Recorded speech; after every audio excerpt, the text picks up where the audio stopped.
All right. Who we got here today? We got Mthabisi Mhlanga. First of his name, Speak Up Consulting CEO and founder, Level Fitness, Love of Life, friend, confidant, all of the above. Welcome to Limitless Stories. I'm super excited to have you as the first guest. It was only right to get you here and launch this platform because I believe your story is one of the most inspirational ones that I've been a part of from a personal standpoint. So I'm super excited to have you here. Talk to you as a friend, but also as a guest on this platform. I'm excited for you to share your knowledge, your insights on life, and how you approach the themes of mindfulness, fitness, and relationship building, which we do have on a personal standpoint. But I just want the audience to kind of get to see a glimpse of who you are as a person, what you do, what you stand for. I believe your story is amazing, and I do believe this platform is a great step to you talking about your story in a safe space where you're comfortable, so that people can see like the inside of what goes on behind Ta, Mm. the persona, the aura. We need to know you from a personal standpoint. So I feel like today is a good day for you to introduce yourself, tell us a little bit more about who you are, where you're from, and then we can get started. Love that. You want me to give a bit of intro of myself? Yes, sir. All right, bro. I appreciate you having me, bro. I love to see what you have done, your own journey, and privileged and honored, that you wanted to chop it up. We always chop it up, but I love that you want to chop it up on this platform that you're creating. So I have no doubt that this is going to be something amazing that you do. So appreciate you for having me. Yeah, man. Mthabisi Mhlanga, born and raised in Zimbabwe. Just someone that is going through life, trying to learn more about myself every single day, learning, figuring it out, failing, figure it out, and grateful for every single opportunity that I've been blessed with to this point in time in my life. So yeah, I've had a great life, man, a great life of a lot of twists and turns, and happy to chop it up with you today about that. All right. Y'all heard the man. We ready? We're Mm, about to go in. First things first, you mentioned something about failing. mm. And me and you met a fitness environment. And that's one of the themes of this show, is to understand how fitness plays a role in our daily lives. So I know you're a huge fan of fitness, whether that's the physical fitness in the gym or just physical activities that you do, sports, whatever it may be growing up. I want to ask you this quick question. How does failure in the fitness world, how do you manage that on a day-to-day basis when you fail in the fitness world, and how can you equate that to failing in real life? So the concept of failure, we encounter it in different forms. We do encounter this when we're doing fitness. Sometimes we do have goals that we want to accomplish. You go into a tournament, you hope to be the best player in whatever sport you play, and you fail. Or you're lifting weights and you want to manage this weight class that you've worked so hard to get to. You try to do this rep and you fail. How do you get over that in terms of like the fitness journey, and how can you equate that to life as you know it today? Mthabisi, the GOAT. Yeah, I feel like I don't know. I almost don't even think about it as failure. I think the way when you talk about fitness or exercise or sports and all of that, at least in my own life, the times where I feel anything even close to failure are the times where I didn't actually show up for the thing itself. So the days where I didn't actually go and work out, the days where I chose to stay in bed, the day where I chose to not push myself, where I was meant to run, I don't know, 10K and I ran 7K. The days where I didn't show up in the ways that I know that I should have shown up are the days where I would say I would equate that more so to failure. Because that to me is the idea of not being in the arena. Those are the days where I feel the most sense of, damn, you really didn't do the thing that you said you were going to do. Those are the days where I feel like I'm most hard on myself, as opposed to not being able to lift a specific weight that I tried to, because at least in that circumstance, I tried. I was in the Mm. arena. I think you can never fault someone for who is in the arena and doesn't achieve the goal while they're in the arena. The thing that is more difficult, that I struggle with more so, are the days when I said I was going to do something and I don't do it. When I said I was going to wake up and go to the gym and I didn't go to the gym. Those are the days where, I have to try to give myself some grace, obviously, and remind myself that being in the arena is the exact place that I have to be in my life, in all the things that I care about. And as long as I am in the arena, then there is nothing wrong with not being able to achieve the goal that I set out to on a daily basis, or there's nothing wrong with it. I wanted to run a specific time in a 5K. I didn't quite run the time that I wanted to. It's like, I did it though. I did it. That's okay, because it's progress, it's information. You can move forward from that. The failure for me is actually just not doing the thing, not being in the arena itself. Does that make sense? Yeah, that makes a lot of sense. I mean, when you speak on that from that perspective, it gives us a little bit more insight on the importance of just showing up. Half the work, half the battle is showing up. In this fitness journey that we all try to do in various forms, you've touched base on how you run and how you lift weights. I know you're a big tennis fan.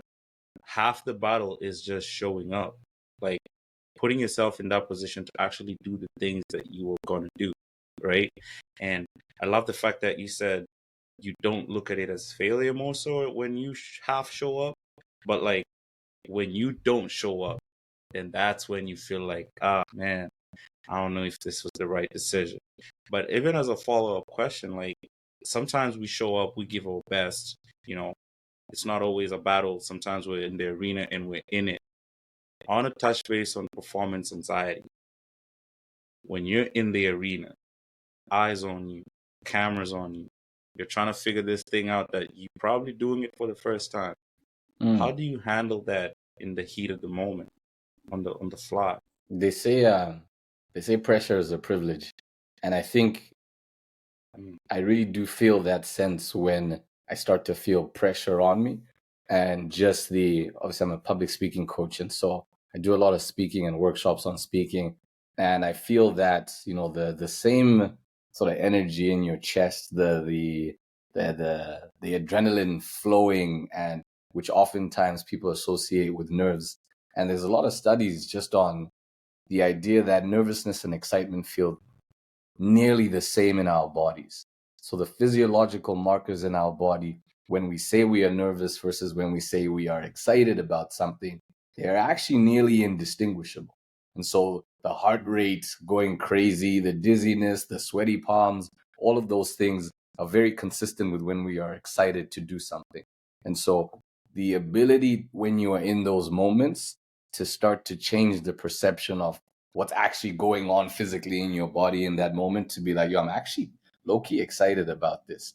And instead of saying, oh, I'm super nervous, this isn't going to go well, my competition is this, and so forth and so forth, people are watching me, the ability to start to reframe in the mind and say, I'm feeling this because I'm actually so excited that I get the opportunity to be in front of people. Again, in a speaking context, I'm so grateful that they gave me this opportunity. I'm so excited that I get to share this stage, this moment with people, and we get to interact. We get to go on this speaking journey together. And so I do a lot of reframing on a daily basis when I am going into environments that feel like there's a lot of pressure, and reframing it and trying to make myself get more excited about it and change the narrative of what that experience is, because oftentimes we show up how we speak to ourselves, right? If you tell yourself that this is going to be this is going to be not go well, I'm so nervous, people are going to be looking at me weird, oftentimes that's how you show up. We can manifest certain realities just by thinking about the words that we say to ourselves. So I'm so obsessed, bro. I can't even lie to you. I say I'm in my head a lot, but I'm in my head filling it with positive thoughts about how things are going to go consistently. Pressure is privilege. That one's gonna stay with me. I It like really that. is. I like It that. really Pressure is is, man. privilege. And I think you've mentioned something really personal as well, in the sense that we're all in our heads. Like we try so hard in this life to get out of our head, right? Like I I always tell myself, you start living the moment you can connect your head to your heart, because Mm. the only time you can pursue what you truly want is when your heart and your head are connected. When you can leave out of your head and start leaving your purpose, which is always coming from the heart, right? So when you stop over analyzing, over, you know, talking negative about yourself, hey, we can't do this, as you said, and being in your head, that allows me to, like, you can't really focus if you're not really, like, if you're in your head too much. So I think that's a very important point, and it allows me to segue into the next question, which is on mindfulness, where I'm a huge believer of being mindful. I do believe in being able to regulate your thoughts and your thought patterns consciously.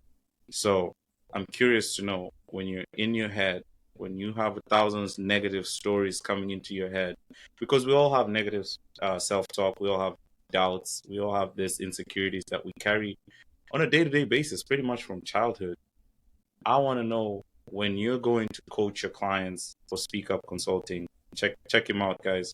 Great platform. When you're going to coach your clients and you feel like you're not in your zone, how do you regulate your thought process and your thought patterns on a day-to-day basis? Yeah. And I think I am keenly aware of how the stories that I tell myself, well, the stories that we tell ourselves impact the way you show up in all parts of your life. And for me, just the ways in which it has negatively impacted me in moments like when I was at SFU at Simon Fraser University and when I was on academic probation, and again, at risk of being kicked out of the faculty if you're on academic probation for an extended period of time. Thankfully, that didn't happen. But the stories and the words that I was telling myself in those moments of I'm not smart, and I always knew I wasn't smart in high school. I never got good grades. I never got great grades. I got, like, for our official exams in O level Cambridge exams, I got 4 Bs and 5 Cs. And I was like, you're not really that guy, pal. You're not that guy when it You're comes not to, him. You're you're not not him. him. Not him. No, no, it's not you. It's not you. It's not you. It's not you. Mm, I told myself all these stories about intelligence and that I'm not smart, and clearly now I'm on academic probation, so it's just proving this idea that I already have of myself. And so I'm very aware of how all the stories that I told myself also kind of landed me in a lot of those positions. Just not external factors, me. That I am the one that has the ability to change the way that I think about myself so that I show up differently in life when I am in front of people. And so in those moments, I'm keenly aware. And again, I think some meditation has helped in journaling and just being aware of what I'm thinking about. In those moments when I am in my head, I catch it pretty quickly when I start to say some negative stuff about uh, how I'm feeling or how people are going to perceive me in this new environment, potentially that I've never been in. I really catch myself pretty quick, and I'm very quick to start telling myself a different story. Almost, sometimes it's delusional. It's delusional storytelling to make yourself believe that everything is going to go well, that I am made for this moment, that this is exactly what I am meant to be doing. I am here for a reason. God has put me in this place for a reason. And thankfully, at this point in my life right now, I've received a lot of, validation off that specifically. But even when I hadn't received that validation, it was really on my own mind to tell myself over and over, this is going to go well. This is going to go well. You are who you think you are. You really mm-hmm, are who you think you are, mm-hmm, mm, and you're going to show up in these environments in that way. And so it's a lot of self-hyping. It is a lot of being okay with just being confident in yourself as well. Growing up where we grow up, there's a very much a thing of you have to be humble. You have to be humble. You can't be braggadocious. You can't be, and sometimes I find that humility is the thing that people are sold in order to keep people small. And mm, because it's such a fine, and I understand it's such a fine balance between being confident and being cocky, but I would rather you potentially come across as cocky in search for your confident self than staying just humble and quiet and not showing up, big and confident in your own life. Because that to me is the act of being in the arena of you're trying.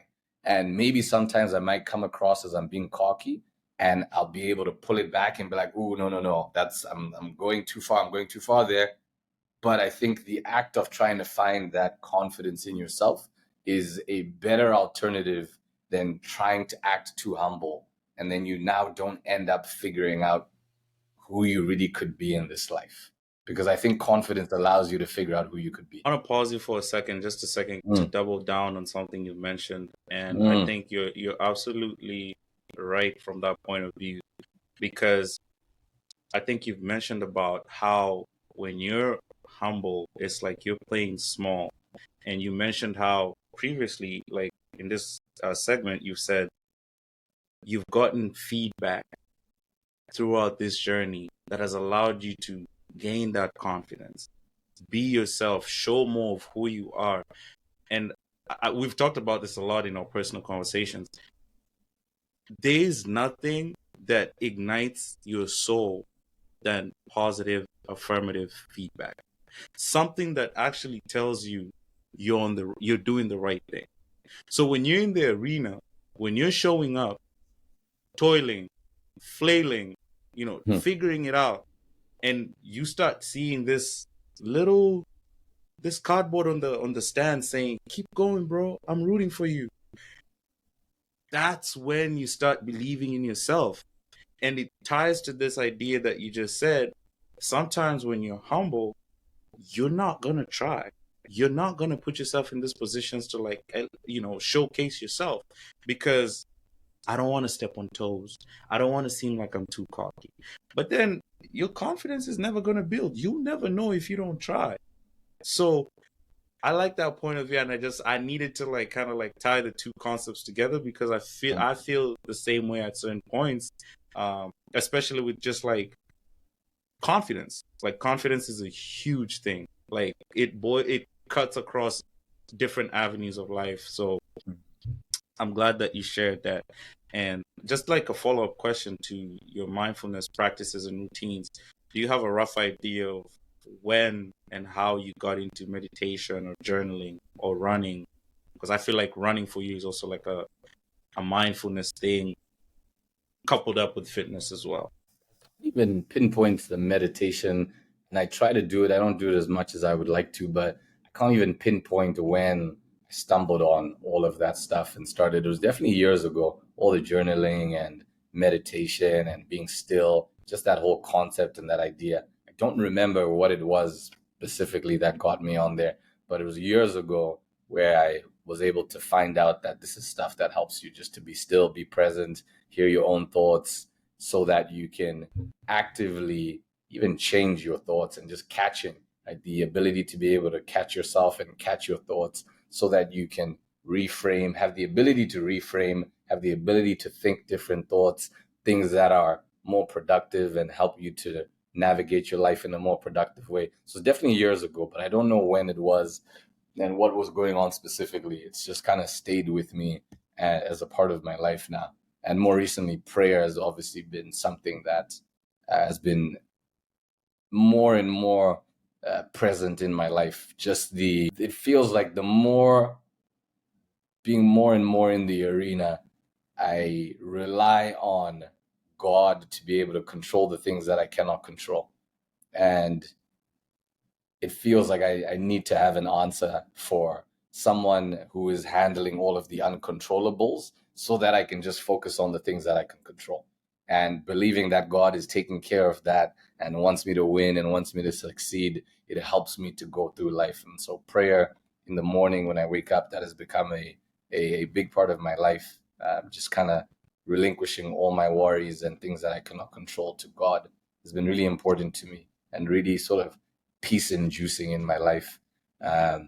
For sure. So, and then the other piece of your question was, it was pretty much like how the mindfulness aspect, when you stumbled upon that. So I'm glad that you brought up prayer, because I was going to I was going to ask you a follow-up question on that because I know that's super personal. At what point did you reconnect with prayer as a toolkit for yourself, where you realized I do need to get in tune with this concept of surrender? I don't have control over the uncontrollable, but I do know there's a bigger power that is God in your Mm-hmm. belief system that Mm-hmm. controls the uncontrollable. When or what triggered this reunion or reconnection with prayer as a concept in your life for mindfulness? Mm-hmm. And I think it's just been over the last couple of years, just kind of bringing itself back in, because growing up in Zim, very much a go to church on Sunday every Sunday without fail, no matter what's going on. And moving to Canada for university, the realization that, oh, people don't go to church every Sunday. Wait, people have a choice to not go to church. First of all, there's an option. There's an Yes, option. sir. That's Yes, interesting. sir. There was the autonomy was it was almost too much for me, seeing that you have that much freedom and that much choice. And but it allowed me to kind of have my own spiritual journey of not going to church at all for years and not doing any of that for years, even praying really just an afterthought. But I think life life will life, bro. And so I think the passing of my dad, that was definitely one thing a few years ago. Some very uncontrollable moments in life and not having good ways to manage those things. I think that Mm, was the recognition of when difficult things have happened in my life.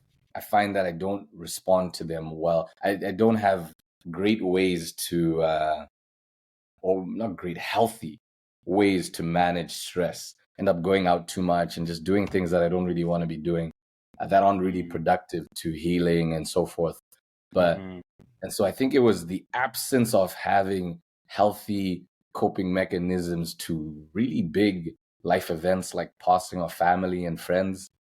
The absence of that made me want to have better ways of managing those things and being able to just rest in someone else other than myself, and someone mm, else that I feel like has such good intentions for me and would never wish bad on me. And in this sense, is this someone is God in this example. And so I think really just over the last couple of years, the big life events, my dad passing away, one of my good friends, childhood friends passing away last year, those moments really fundamentally shifted.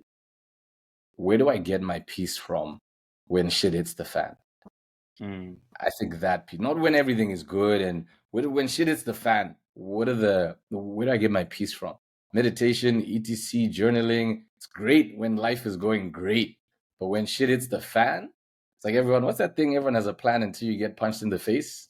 mm. It's like it was the realization that I really don't have great ways of managing when big things happen in my life, big sort of moments, difficult moments happen, and I think resting in God has been the thing that has been helpful for me in thinking about those big things, even thinking about my dad, just the ability to pray in those moments and just be like, okay, give this up to God and let God handle it and so forth and just be at peace. There's a certain peace that it gives me that is very hard to explain, hard to describe. It's definitely a feeling. But yeah, it was life events that led me to just being like, yo, this life thing is wild, man. And so being able to rest in someone other than myself and not wanting to use alcohol or any other substances as Mhm, the route to giving yourself peace, a very short term peace, really, because mhm, that stuff really just remains with you. So I think that mhm. was really the core of it. Just recognizing that I didn't have great ways of managing, difficult moments of grief and wanting more healthy ways to manage that. I love that. Thanks for the vulnerability, bro. I know some of these things are not easy to share, and Mm, some of these things bring up very personal pain points that, not a lot of us are willing to openly talk about because mm, it could open a can of worms or like wounds that we haven't really fully healed from and we may never fully heal from. So thank you for allowing yourself to share that on this space and on this platform, because one of the things we want to encourage is vulnerability and authenticity, being yourself, allowing yourself to feel those things that actually weigh you down. And as you said, when things are good, it's easy to engage in other coping mechanisms that are very robotic, per se. Like, when you Mm-hmm. just kind of open up a book, write down some notes, it's easy. It can become routine. It can become routine to go to the gym. It can become routine to pray. But when you're down and you feel like you don't have love, you need a source of love from something or someone. And I think you mentioned God is the one person who will always kind of show you that love without judging you. And that's true, which allows me to segue to the next part where one of the biggest aspects of humanity is relationships. And the people who show you love when you're down, no matter what, is your family. And that's the first institutional relationship building that we experience as human beings. So I'm just curious to understand how your relationship is with your family after certain events, or like how has that developed, being like somebody who moved away from home, coming to like a different country to start and pursue their own life. How has that impacted the ability to relate to your family to this day? Mm-hmm. And I think a lot of it is because going back to the thing we are talking about stories and the things you tell yourself versus the reality. There's this quote by a philosopher called Seneca. He says we suffer more in imagination than in reality. And so the Mm, stories that we tell ourselves often cause us so much angst and suffering, as opposed to, and they are so different from what the actual reality of life is. And so I mm, find in the context of family, my family is amazing. And being the only one right now that is away from uh, Africa, all my family is in, my immediate siblings at least, siblings and parents are in Zimbabwe and South Africa. And being away from them, it definitely causes a big sadness of not being with my family and not being around them. I spent a lot of time around my family and love being around my family. It's such a fun time. It's truly a vibe, bro. But being away from them, it really causes a sadness and sometimes you there's almost a guilt that I feel being here. There's a guilt that I feel being here sometimes, which they never make me feel that. That is something that I put in myself. Right? That is a story that I tell myself that creates that sense of guilt, of being away from them. So but they are so supportive. I don't reply text as much as I should. They're always on me like, you need to, I don't know what you have to do to catch this guy. You have to catch him at the right time or something. You have to phone. Today, actually, my mom called me and the phone didn't even ring and I answered. I answered the phone and my mom is like, what did I do to deserve this? You answered the phone before it even rang. Mama, She's me used, too. Me too, imagine, mama. Me too. imagine, I be she's trying to used, call this guy and he don't pick up. But he don't pick up at all. Like, can't find him on the phone. yeah, But he texts yeah. me on Instagram though. Imagine. Can you imagine? IG. Find me on IG. It was so funny. Mm. My brother actually told one of I was invited to do a speech, a workshop, public speaking workshop with a group called the Rotary Club in Zimbabwe recently in Zim.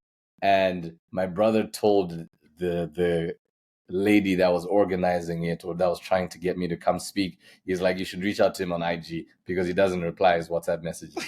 Bro, so I died, bro. I died. I was like, yo, you guys, man, it's not that Not bad though. not not But not yeah, mi- not Mr. Instagram. yo, can you imagine? Even my brother's like, nah, find this guy on IG. That's funny, bro. Yeah. But yeah, even in my not replying and replying a few days later or calling them back a few days later or whatever it is, my family is amazing.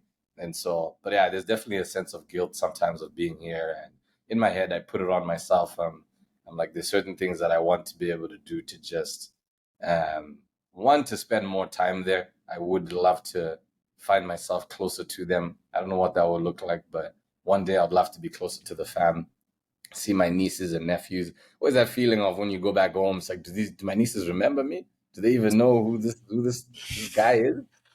So it's always that thing. Man. So yeah, it's tough. It's tough being away from family, but I'm convinced one day we'll all be closer because yeah, they say it takes a village, bro. They say it takes a village to raise kids, especially. And as I think about that in my next few years in my future, I'm like I want to be around family more. I want them to be around. I want my children one day to grow up and know their aunts and uncles and grandmothers, grand etc etc. I would love that to be a thing. But yeah, my family is a cornerstone. Definitely when I'm going through difficult moments, being able to reach out to my mom. I've had more adult conversations with my mom as I've gotten older, and just asking her, real questions as I've gotten older, which is nice to have. Me and my brother always have those types of conversations as well. My sister is always there, willing to dive deep into difficult conversations with us, and I don't use her knowledge as much as I could, but I know she's always available for that. Yeah, and I think I echo everything you said in the realm of being an international student, moving away from home, trying to fend for yourself, trying to build a future for yourself away from your family. It could take a toll on you mentally, because we grew up with our family. As I said, that's the first institution of relationship building that we have, and the guilt. I think we all go through that phase or that feeling where we feel like I'm not doing enough to like be around them or spend more time with them. But it takes, as you said, it takes a village. We always have them in our hearts. I feel like personally for me, there were so many instances I wanted to give up on this journey of being in Canada, but I always reverted back to they held me down. Like I'm not gonna let them down. I can't do that. And it's a motivation factor. One of the toolkits that I dive and dig deep when I'm going through my difficult moments is the ability to say, I want the best for my parents as long as God grants them life on this earth.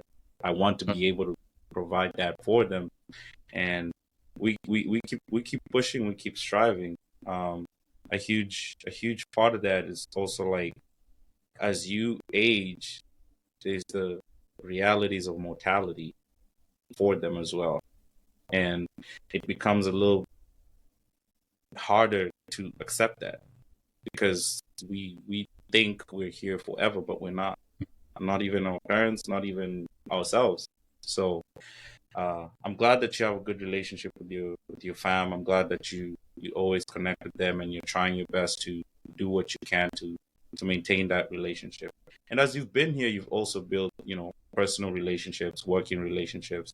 I'm curious to know, I know there's many, but I'm curious to know what relationship do you feel like impacted you the most and how did you nurture that? Because like I know I'm opening a wide spectrum of relationships, but I'm just curious to, from your perspective, do you have any relationship that when you look back you're like, bam, that changed a lot in my life? That one right there changed a lot in my life. That's so tough to say. The category is truly friends. I think Mm. the person that I am right now is I am a product of the people around me that have chosen to pour into me and given me opportunities and that have seen something in me that in moments I didn't even see that same thing in myself.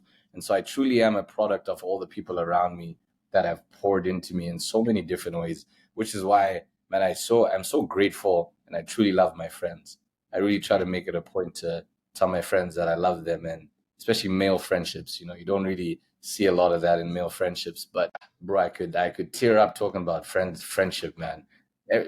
Truly, I can't think of anything that I have right now that is not a product of someone around me in my friend circle, in one friend circle or another, that has just put me on, that has truly put me on, and with nothing to gain, nothing to gain other than, our friendship. And it's really friends, job opportunities, speaking opportunities, just opportunities to go out to different places in the streets and all these different things, man. It's truly, bro, truly, man. I truly often say that I am blessed with friends. Like God has just put certain people into my life at the right time when I needed those people to be in my life, and to be able to just bless me with things that it's hard, but it's just friends. It's just friends, because my friends have just put me on in so many different ways without me even asking sometimes. Even the job that I have right now, because of the 9 to 5 job that I have. It's because of a friend that put me on and said he thinks that this would be a great role for me to apply for. So it's just things like that that have happened throughout the course of my life, where my friends and the things that they are doing are so inspiring in all these different avenues and places, and it makes me want to be better. It makes me want to be better. It makes me want to be worthy of my friendships, really, the person that I am. So it's friends. It really is friends. I wouldn't be where I am today. And a lot of people have said it that I've spoken to about my friend groups and how rare it is to have friends like that. Even when I went out recently, and my cousin met a bunch of my friends, and him and his wife were just shook. They were like, "Yo, I hope you know the friends that you have. They were so shocked. This is very uncommon for people to have just a stellar group of guys like this. So I'm blessed. I don't take it for granted at all. I'm hyperly aware that it is not normal to have the friends that I've had in my life. I love that. I love that. I love the fact that you have a good ecosystem that allows you to thrive. One, being yourself, and two, Mm, give you opportunities to grow and evolve within the realm of being friends. And you touched on something that I want to follow up with a quick question, because as friendships we have the rosy side where everything mm, goes well, everything is good, everything is blessed. But I'm curious as to how you deal with certain friendships that no longer serve you, certain friendships that you probably outgrew, or you have a challenge. And as you said, male friendships, we don't necessarily have a space to talk things out, or like have a situation where we're having a one-on-one. It's only when you've built that relationship over time that you can have those conversations. But certain friendships, you know, it's different tiers and it's different conversation styles. Some people don't want to talk about their feelings. Some people don't want to talk about, other situations. So I'm curious, how have you nurtured relationships when there has been a little misunderstanding, and how have you dealt with that in the past, and what can you share about that concept? Yeah, I wasn't great at it growing up, like uni times. I really was not great at having those conversations, and I would just avoid it, to be honest. So I think there's a lot of friendships that have just kind of gone to the graveyard because of avoided conversations and just kind of moving through life, and you just kind of grow apart, and then you stop really talking to each other. And so I've had that happen, and I feel bad about not having had the necessary conversations, because that, even in relationships, romantic relationships, again, it's a thing that is necessary, those difficult conversations. And that has been a growing thing for me, to continue to try to have uncomfortable conversations in the context of relationships, friendships, or otherwise. And so that's not something I've been great at, to be honest. And it's something that is, one of my flaws, one of my weaknesses, if you will, and things that I have to actively work on, because it just won't happen naturally. It is something that I have to actively work on. But later in life, more so, I guess over the last few years, I've been able to have some of those conversations, and more from, and again, thankful for the friendships that I do have, those conversations, because there is a trust and understanding that I want the best for you. And so anything that I say to you is coming from a place of, I want the best for you. And anything that you say to me is coming from a place of, you want the best for me. When that foundation feels like it's been built, that Mhm. trust, that something that I say to you is not because I'm hating on you, or I want to put you down or anything. It's like I really want the best for you. And so whatever I'm saying to you is coming from that place. I've been able to have better conversations with even friends when when it feels like we're both aligned in that space. And Mm. being very intentional about the wording that is used in communicating, the delivery, and how you say those things, the message itself. Again, being a public speaking coach, I'm obsessed with the words that you say, and how words can really make or break a conversation sometimes. What you say, how you say it. I'm more mindful of that recently. So I've been able to have some of those conversations, again, coming from a good place of, yeah, I really think that you are someone that is amazing and is destined for great things. And I think that there's something that you're doing that's holding you back. And also, it might be impacting me in my own life. So, Mm. and we end up chopping it up on, what is that thing that's holding me back, or and so forth. It requires a willing participant in that conversation. Again, like someone can say the same thing to me, like, hey, I feel like there's something that's holding you back, and you need to be moving in a certain way. And people have said those things to me. My friends, have said those things to me of, yo, you're in a certain place where you need to move a bit differently, and you can't be doing some of the things you used to do anymore. You can't be doing that. So people have said that to me, about how I handle myself, how I conduct myself in public, because of Mm. the things that I am trying to do in this life, and what it requires you to be, who it requires you to be, and how it requires you to act and to conduct yourself in public. So it's tough. It is freaking difficult to have those conversations, and it doesn't feel great for me a lot of the time bringing up those things and having to have them. But oftentimes, again, we suffer more in imagination than in reality. Oftentimes, Mhm. those conversations go better than you think they will. They go better than you think they will, and that's happened for me. Whenever I've chosen to have those convos with friends, it's the conversations have gone better than expected, and it just, there's a sense of peace.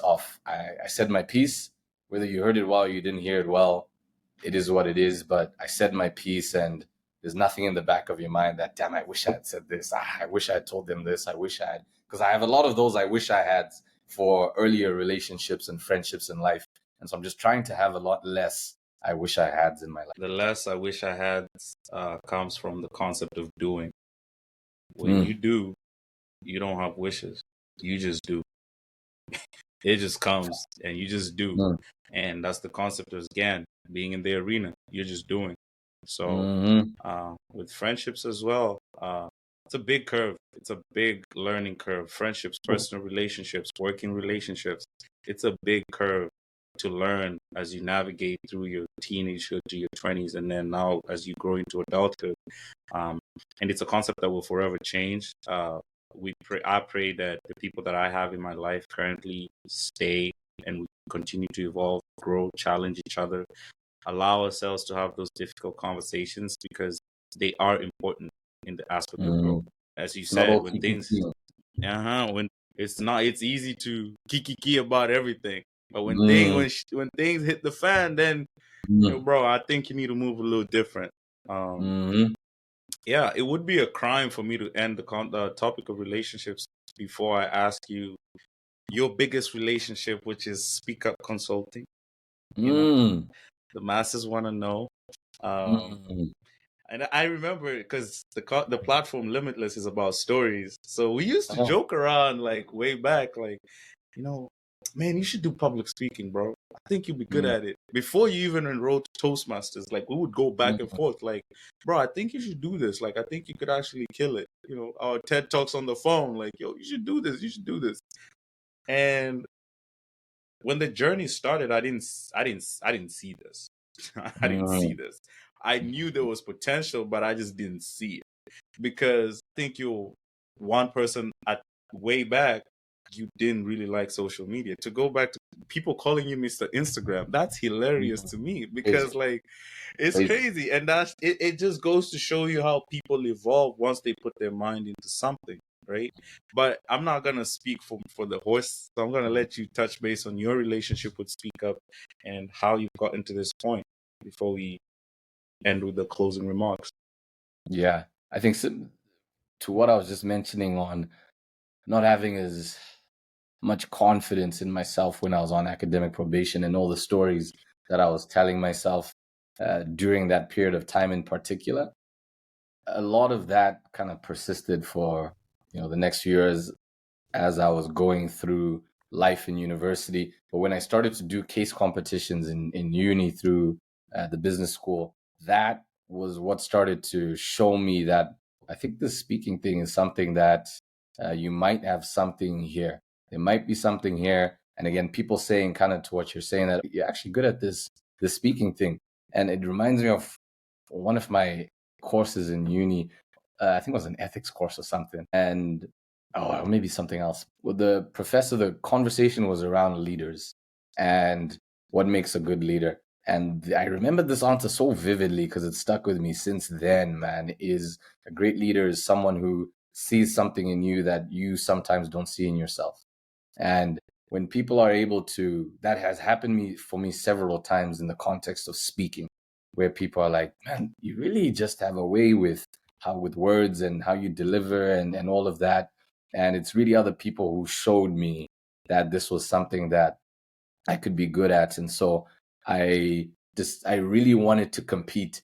I tend to, when I want to validate a hypothesis that I have, I want to go out there and try to do something to validate it. So I was like, let me see I am who I think I am. And I Googled public speaking competitions. That's when Toastmasters came up and the World Championship of Public Speaking. And I said to myself, I really want to compete at the World Championship of Public Speaking one day. And that was Amen. the reason I joined Toastmasters. That was the reason I joined Toastmasters, to compete. And in joining Toastmasters and doing all the speeches and starting getting more of that validation, people saying, oh, you're really good at speaking, you're really good at this. I was like, okay, cool, I hear you, but let me compete though. Let me compete to really see if I am who I think I am. And through that process of doing Toastmasters over the last 7 years, able to go to the World Championship of Public Speaking, making to the quarterfinals, that was the thing. And I don't think I really needed it, but I felt like I did. It's that external validation thing again. In hindsight, I really didn't need it, but it felt feeling like I am who I think I am when it comes to public speaking. And that was external validation gave me that additional credibility to be able to walk in rooms and say to people, World Championship of Public Speaking quarterfinals, and people are like, oh my goodness, what is that World Championship? People don't even know about Toastmasters to begin with. Then you say World Championship of Public Speaking. Now they're like, wait, there's a club where people speak, and you went to the World Championship. It's a lot of things for people to process. So it is through that process of just building my own confidence through becoming a more confident communicator, how that filtered into my day-to-day life and how I showed up in front of people. It was something that I felt could help so many other people to become more confident in themselves through improving their communication skills.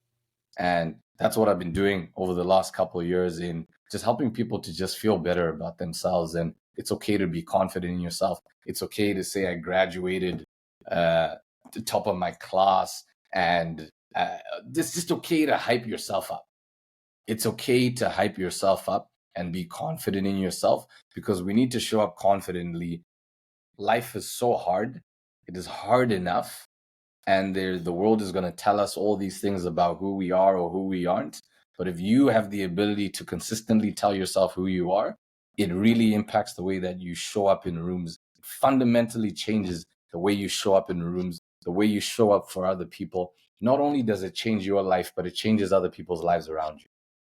And recognizing how that's done that for me, being more confident in myself, what that has done for other people around me as well, is something that I really, really am so driven to want to help people to unlock for themselves, because it is not just about you. There are so many other people that benefit from you being great. So many other people that benefit from you being great. So if you can unlock your greatness, you unlock that in so many other people, right? So that's been the journey, man. And it's a lot, but it's something that I'm so passionate about, and the way that people communicate and the confidence that it gives you when you are able to tell stories confidently. Leadership, right there. What your prof said, the ability to recognize something great in somebody else before they can do it. That ties down to speak up. What you do is give people the confidence to believe in themselves when they feel like they have public speaking anxiety, or when they feel like they can't show up and show out because I'm not worthy. Now they start hyping themselves up, and that's leadership. You're transferring something that you learned that stuck with you and implementing it in the other people worlds. And it's just amazing to see. It's just amazing to see when it comes to like elevating other people, being a vessel of service to other people. The word flows through you, and that's what they say, God-given talents.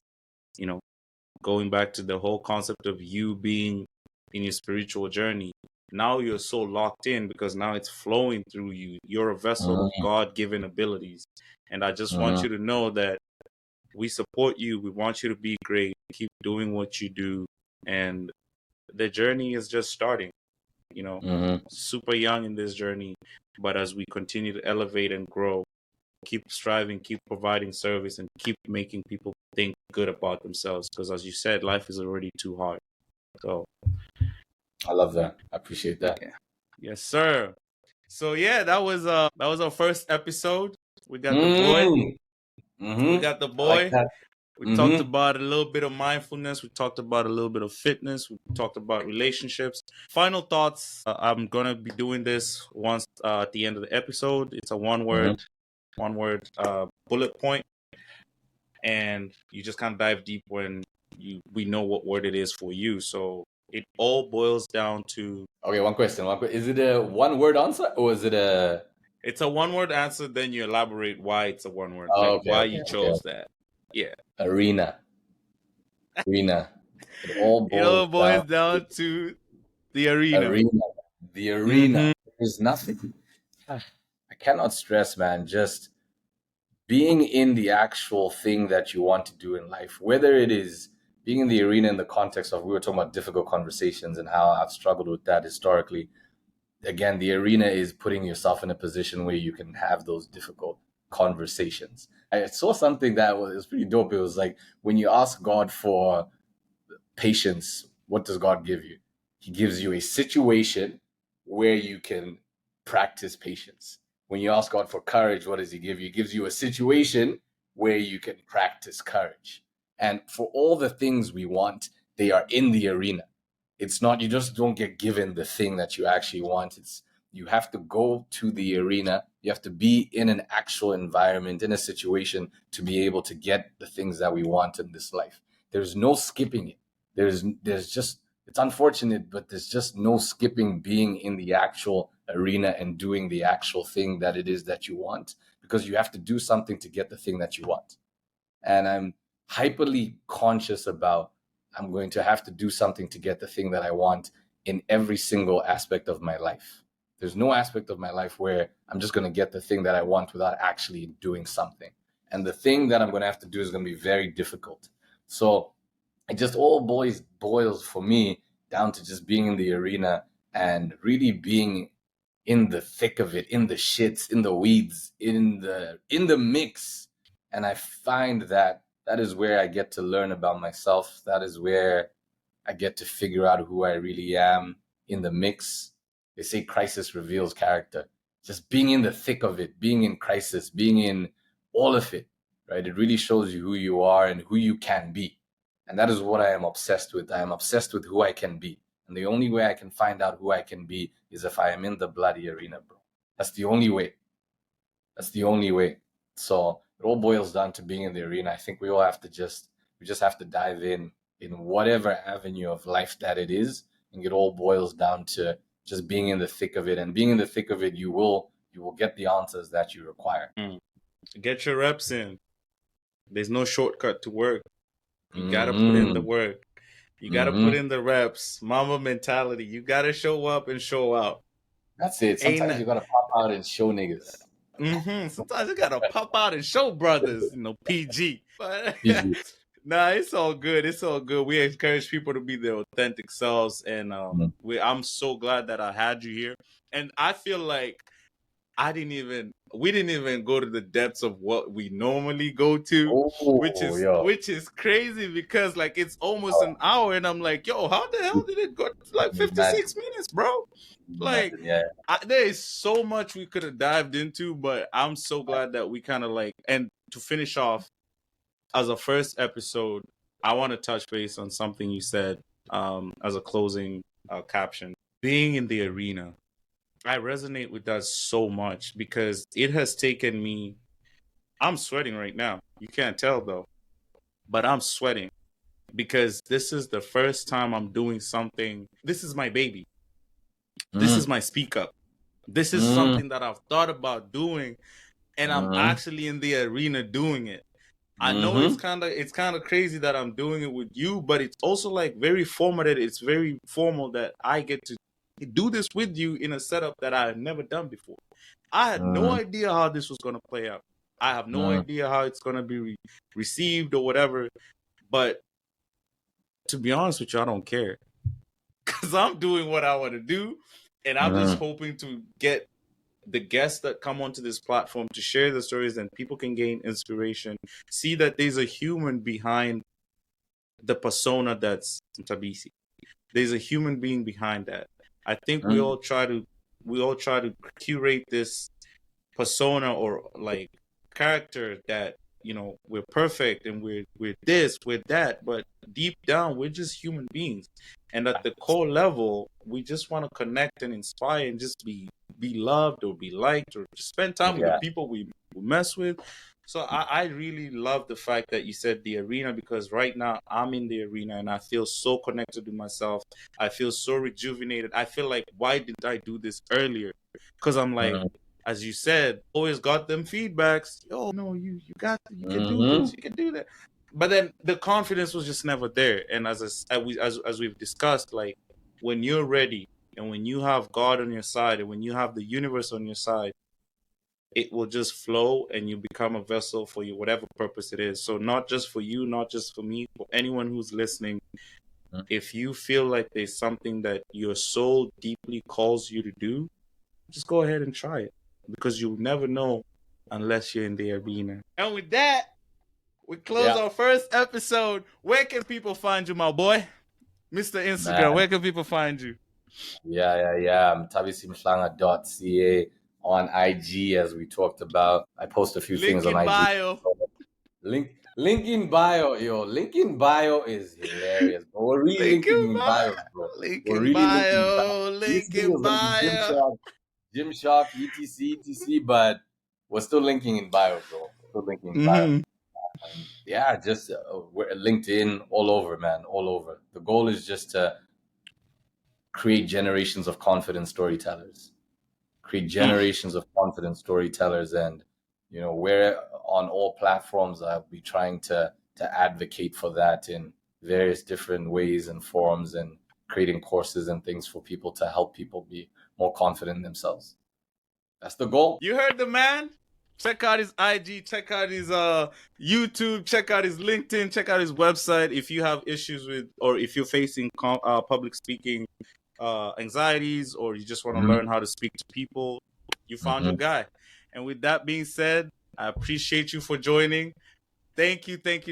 We're humbled and honored to have you on Limitless. We hope to have you another time when you've elevated your game even more. I love it. Thank you for having me. I love you, my guy. Thank you. Bless. Appreciate you, bro. We'll talk. All right. Hey.